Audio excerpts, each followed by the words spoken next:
musibetin kurulmanın defi için esasen öteden beri Efendimiz sallallahu aleyhi ve sellem ve Hazreti Fatime, Hazreti Hasan, Hazreti Hüseyin onları şefaatçi yaparak önüyle lihamsetül lütfü biha rarrabayil hatına el-Mustafa ve el-Mustafa ve el-Mustafa diyoruz.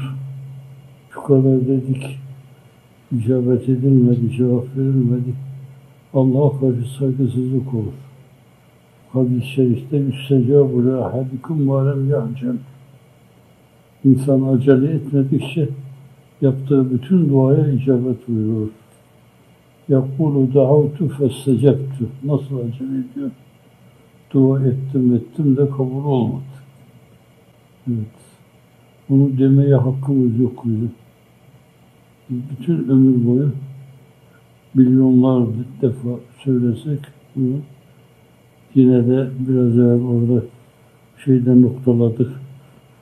Ma arafnâke hakka marifetke ya maruf. Ma zekernâke hakka zikrike ya methûr.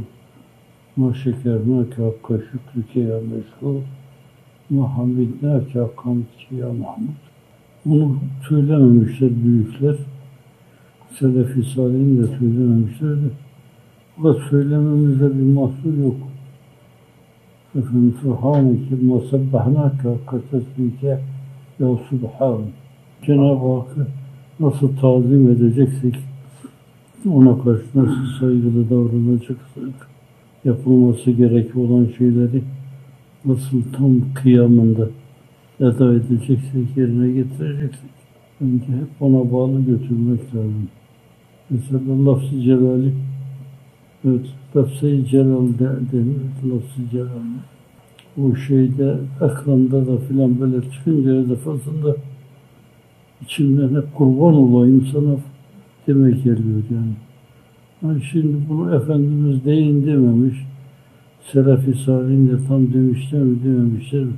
İnsanın ruh haleti bunu öyle kabul etmesi, saygısını ona karşı öyle ifade etmesi, onu her şeye tercih etmesi ayrı bir mesele yok. Evet. Aslında o sözlerde onlar meknus. Ma'abednâke hakka ibadetki ya mabud. Ma'arefnâke hakka marifetki ya maruf. Ma'zekernâke hakka zikrike ya mesut. Ne dirsek ne edersek.